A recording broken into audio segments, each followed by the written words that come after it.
आज cease fire का तीसरा दिन है। इस्लामाबाद में पीस टॉक शुरू हो चुकी है। वहां पर तमाम देशों के तमाम पार्टियां पहुंच चुकी है सीज फायर के लिए। लेकिन सोचिए, एक तरफ सीज फायर हो रही है, दूसरी तरफ जबानी जंग छिड़ी हुई है। इस बार जो है ईरान के दूसरे सुप्रीम लीडर आयतुल्ला मुस्तफा खामनी साहब का बयान आया है और उस बयान के क्या मायने हैं और उन्होंने क्या कहा है आगे के वॉर की प्लानिंग को लेकर, वो भी बताऊंगा। इसके अलावा ईरान के विदेश मंत्री ने क्या कहा है नेतन्याहू को लेकर, उस पर भी बात करेंगे। साथ ही साथ ईरान के फॉरेन मिनिस्ट्री के प्रवक्ता ने क्या कहा है, एक बड़ा खुलासा किया है, वो भी बताऊंगा। और सोचिए इस पीस टॉक के मायने क्या है पूरे रीजन के लिए। क्या असल में ये पीस टॉक कामयाब हो पाएगी, ये सीज फायर आगे तक के लिए हो पाएगा, या फिर इजराइल के और नेतन्याहू के जो इरादे हैं वो बहुत खतरनाक है और क्या वो इस पीस टॉक को डिस्टर्ब करने में कामयाब हो जाएगा। इन सारी चीजों पर विस्तार से बात करेंगे। सबसे पहले बात करते हैं लेबनान में हिजबुल्लाह और आईडीएफ के बीच में भारी गोलीबारी हुई है पूरी रात।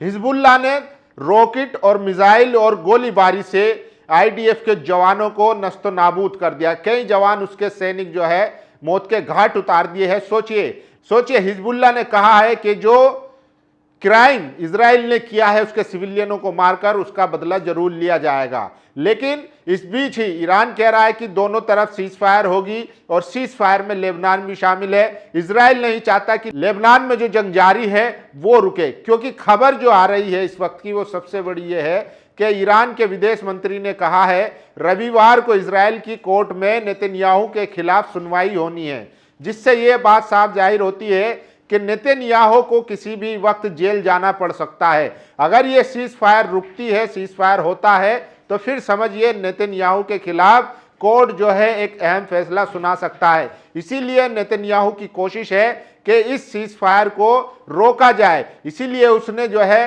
बौखलाहट में और इस युद्ध को और बढ़ाने के लिए लेबनान पर हमला कर दिया और वहां पर 300 से ज्यादा सिविलियनों को मार गिराया।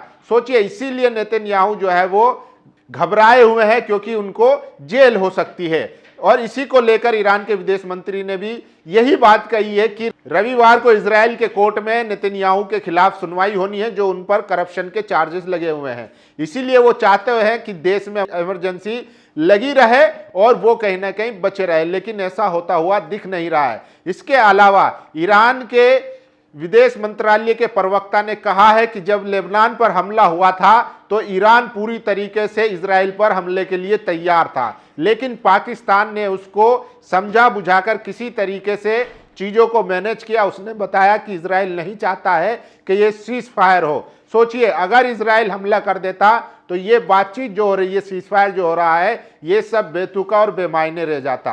दरअसल नेतन्याहू का मकसद भी यही है कि वो सीज फायर ना हो, ताकि उसको सत्ता में बने रहने का टाइम मिले और वो अपने और जो पाप है वो अच्छे से कर सके। सोचिए, अब नेतन्याहू की मुश्किलें जो है वो लगातार बढ़ती जा रही है। इसके अलावा ईरान के नए supreme leader Syed Mojtaba Khamenei साहब ने एक बड़ा ऐलान किया है। उन्होंने एक मैसेज के जरिए संदेश दिया है पूरी दुनिया को। उन्होंने कहा है कि हम स्ट्रेट ऑफ हॉर्मुज को लेकर अब नए फेज में जाने वाले हैं, यानी कि अब नई स्ट्रेटेजी के साथ स्ट्रेट ऑफ हॉर्मुज को ईरान कंट्रोल करेगा। इससे पहले स्ट्रेट ऑफ हॉर्मुज पूरी दुनिया के लिए फ्री था, कोई भी आ सकता था, जा सकता था, वहां किसी तरीके का टोल नहीं था। लेकिन इस जंग के बाद ईरान ने यह तय कर लिया है कि हम इस पर टोल वसूल करेंगे और उसके लिए नए फेज में जाने को तैयार है। साथ ही साथ उन्होंने कहा है कि हम इसके लिए एक नई रणनीति बनाएंगे और हम उसको कंट्रोल करेंगे। उन्होंने कहा कि ईरान जो है कभी भी युद्ध नहीं चाहता है, लेकिन वो अपने सुरक्षा के अधिकारों को भी छोड़ नहीं सकता, इग्नोर नहीं कर सकता। तो खुले तौर पर ईरान के नए सुप्रीम लीडर आयतुल्ला मुस्तफा खामनी साहब ने दुनिया को यह संदेश दे दिया है कि अब स्ट्रेट ऑफ हॉर्मुज पर उनका कंट्रोल रहेगा और वहां से टोल वसूला जाएगा। इसके अलावा अब बात करते हैं अब्बास अराक्ची ने क्या कहा है। अब्बास अराक्ची ने कहा है साफ साफ कि रविवार को इजरायली कोर्ट में नेतन्याहू के खिलाफ सुनवाई होनी है, जिसको लेकर नेतन्याहू ऐसी कोई हरकत कर सकते हैं जिससे ये सीज फायर टूटे। हमने कल आपको बताया था कि इंटरनल रिपोर्ट से खबर आ रही है, सूत्रों से जो जानकारी मिली है कि इजराइल का ये प्लान है कि वो ईरान के जो नेता हैं जो टॉक में शामिल होने वाले हैं वो उनको निशाना बनाकर उनको एलिमिनेट कर सकता है ताकि सीज फायर ना हो। ये अब्बास अराक्ची भी यही बात बोल चुके हैं, हम भी पहले यही बात बोल चुके हैं। और क्यों ना हो, क्योंकि इजराइल पर किसी भी तरीके से विश्वास नहीं किया जा सकता। जब वो पीस टॉक को लेबनान में हमला कर कर रोकने की कोशिश कर सकता है तो पूरी संभावना है कि वो इजराइल के नेताओं को निशाना भी बना सकता है। इससे पहले भी पाकिस्तान की खुफिया एजेंसी ISI ने यह खुलासा किया था कि जिनसे बातचीत चल रही है हमारी संभावित, उसमें जो है ईरान के संसदीय स्पीकर गालिबफ और अब्बास अराक्ची विदेश मंत्री, इन दोनों को इजराइल पहले ही मारने वाला था। लेकिन ISI ने जो है ट्रंप को यह बात बता दी। ट्रंप ने कहा खबरदार ऐसी हरकत मत करना, नहीं तो हम फिर किससे बातचीत करेंगे। तो सोचिए, इजराइल चाहता है कि यह युद्ध ना रुके।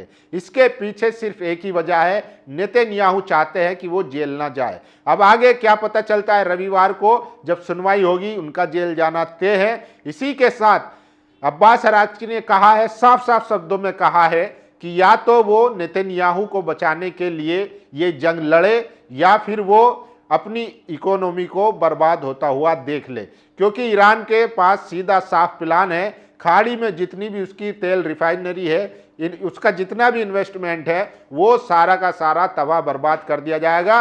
स्ट्रेट ऑफ हॉर्मुज को भी बर्बाद कर दिया जाएगा, जिससे अमेरिका में महंगाई होगी और उसकी इकोनॉमी कोलैप्स हो जाएगी। तो अब्बास अराक्ची ने साफ कहा है कि अमेरिका के पास दो ही ऑप्शन है, या तो वो इजराइल को, नेतन्याहू को बचा ले और अपनी इकोनॉमी को ध्वस्त होता हुआ देख ले, अन्यथा अपनी इकोनॉमी बचा ले और ये सीज फायर कर ले।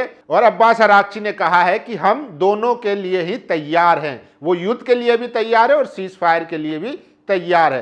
तो सोचिए आज जो है किस तरीके से इजराइल बार बार कोशिश कर रहा है कि ये सीज फायर ना हो, लेकिन इस्लामाबाद में पीस टॉक चल रही है। अब देखते हैं वहां पर क्या नतीजा मिलता है। 20 तारीख तक ये बातचीत चलेगी, आगे नतीजे तय करेंगे कि ये पीस टॉक या ये सीज फायर होता है या नहीं होता है। फिलहाल तीसरे दिन जो खबर आ रही है वो ये है कि लेबनान में हिजबुल्लाह ने IDF की कमर तोड़ रखी है, इसीलिए वो भोखलाहट में उसकी बिल्डिंगों को निशाना बना रहा है, उसके सिविलियनों को निशाना बना रहा है। इसको बोलते हैं कि मतलब जब आपके पास कोई रास्ता ना दिखे और युद्ध में आपको कुछ समझ में ना आए, आप जब दुश्मनों की सैन्य ताकत को या उसकी ताकत का अंदाजा ना लगा पाए, उसके ठिकानों का ना पता कर पाए, तब आप भोखलाहट में सिविलियनों पर बम गिराते हैं, निशाना लगाते हैं। ये सीधी सीधी बौखलाहट है और ये वॉर क्राइम है। अब मैं आपको कुछ बता देता हूं ऐसी खबरें। देखिए, आज ठीक 40 दिन बाद, 40 दिन से ज़्यादा हो चुके हैं और आज जुमे के दिन मस्जिद अल अक्सा को खोल दिया गया है। वहाँ पर मुसलमानों ने आज नमाजें अदा करी। सुबह फजर से ही वहाँ मुसलमान गए और उन्होंने नमाज अदा करी। सोचिए, 40 दिन तक मुसलमानों को उनकी इबादत से रोका गया मस्जिद अल अक्सा को बंद कर कर, लेकिन अब वो भी खुलती हुई दिखाई दे रही है। और देखिए, ईरान के सुप्रीम लीडर मुस्तफा खामनी के बयान से साफ पता चलता है कि तेहरान अब स्ट्रेट ऑफ हॉर्मुज को सिर्फ कंट्रोल करने तक सीमित नहीं रहेगा, बल्कि सोच समझकर और मजबूती के साथ उसका मैनेजमेंट करेगा। मुस्तफा ने कहा है कि ईरान स्ट्रेट ऑफ हॉर्मुज को संभालने के मामले में एक नए फेज में एंट्री करेगा। ईरान जंग नहीं चाहता, लेकिन वह अपने अधिकारों को नहीं छोड़ेगा। और अब्बास अराक्ची ने जो कहा है वो भी सुन लीजिए। ईरानी विदेश मंत्री अराक्ची, इजराइल के PM नेतन्याहू के खिलाफ आपराधिक मुकदमा रविवार को फिर से शुरू होगा, लेकिन लेबनान सहित पूरे क्षेत्र में युद्ध विराम से उन्हें जेल जाने की प्रक्रिया तेज हो जाएगी। अगर अमेरिकी नेतन्याहू को डिप्लोमेसी प्रोसेस को खत्म करने की अनुमति देकर अपनी अर्थव्यवस्था को बर्बाद करना चाहता है तो ये उसका फैसला होगा। उन्होंने साफ चेतावनी दी है। और इसके अलावा सोचिए, यहाँ ईरान के उप विदेश मंत्री इस बात की पुष्टि कर रहा है कि ईरान लेबनान पर इजराइल की बमबारी का जवाब देने के लिए तैयार था, जिसमें सैकड़ों नागरिकों की जान चली गई थी, लेकिन पाकिस्तान ने बीच बचाव किया। हालांकि अगली बार इजराइल इतना भाग्यशाली नहीं रहेगा। तो ये सीधी सीधी चेतावनी दी है। और सोचिए, हॉर्मुज में जहाज़ों की आवाजाही बेहद कम। डेटा के मुताबिक गुरुवार को हॉर्मुज से सिर्फ 6 जहाज गुजरे, जो सामान्य स्तर से काफ़ी कम है। इनमें शामिल थे तेल, केमिकल या LNG टैंकर, कार्गो जहाज और बंकरिंग टैंक। इससे पहले बुधवार को सिर्फ 5 कार्गो जहाज गुजरे थे। युद्ध से पहले रोजाना औसतन 120 जहाज गुजरते थे। तो पूरी तरीके से ईरान ने कंट्रोल कर लिया है। और अब ये जो आज पीस टॉक हो रही है इस्लामाबाद में, ये तय करेगी स्टेट ऑफ हॉर्मुज का भविष्य, इजराइल का भविष्य और अमेरिका की अर्थव्यवस्था का भविष्य। अगर ये पीस टॉक होती है, ईरान ने साफ कर दिया है, वो क्लियर है कि अगर ये पीस टॉक होती है तो ठीक है, नहीं तो स्टेट ऑफ हॉर्मुज हमेशा के लिए बंद रहेगा। अमेरिका की अर्थव्यवस्था एकदम हम तोड़कर रख देंगे, इजराइल पर भी हमले करेंगे और उसको ख़त्म कर देंगे। अगर ये पीस टॉक, ये सीज फायर नहीं होता है तो इसमें फिर से एक बार पूरी दुनिया जो संकट है, एनर्जी का संकट भी झेलेगी, महंगाई का संकट भी झेलेगी और पूरी दुनिया में महंगाई फिर से एक बार देखने को मिलेगी। इसीलिए ईरान कह चुका है कि हम दोनों तरीके से तैयार हैं। अगर इजराइल फिर से कोई हरकत करता है, उनके उप विदेश मंत्री भी कह चुके हैं कि अगली बार उसको बचाने वाला कोई नहीं होगा, वो भाग्यशाली नहीं होगा। वहीं दूसरी तरफ इजराइल में नेतन्याहू के खिलाफ रविवार को सुनवाई होगी, जो ये तय करेगा कि नेतन्याहू जेल में कब जाने वाले हैं। अगर वो अपने को जेल में जाने से बचाना चाहते हैं तो वो कोशिश करेंगे कि इस युद्ध को, इस सीज फायर को रोका जाए, जो कि उन्होंने की भी है। उन्होंने पहले ही कहा था कि जब बातचीत हुई थी तो ईरान ने साफ कहा था कि लेबनान भी सीज फायर में शामिल है, लेकिन इजराइल ने उस सीज फायर को तोड़ने की कोशिश की और लेबनान पर हमला कर दिया। फिर बाद में कहलवाया गया, अमेरिका से भी कहलवाया कि लेबनान इस सीज फायर में शामिल नहीं है, जबकि वो था। तो नेतन्याहू कोशिश करेंगे, लेकिन अब देखते हैं कि आगे क्या होता है, क्योंकि 45 दिन में इजराइल ने दुनिया को बताया, अमेरिका को उसकी औकात दिखाई है और इजराइल को भी अब डर लग रहा है। इसीलिए अब देखते हैं कि आने वाले दिनों में क्या होता है। बाकी आप लोगों की क्या राय है, अपनी राय जरूर दीजिए। शुक्रिया। दस्तक की आपसे गुजारिश है कि अगर इसको बचाना चाहते हैं तो नेशनल दस्तक को सब्सक्राइब करने के लिए रेड कलर के सब्सक्राइब बटन को दबाएं, फिर बेल आइकन की घंटी दबाएं। नेशनल दस्तक को बचाने के लिए बहुत जरूरी है कि हर खबर को शेयर करें, लाइक करें, कमेंट जरूर करें।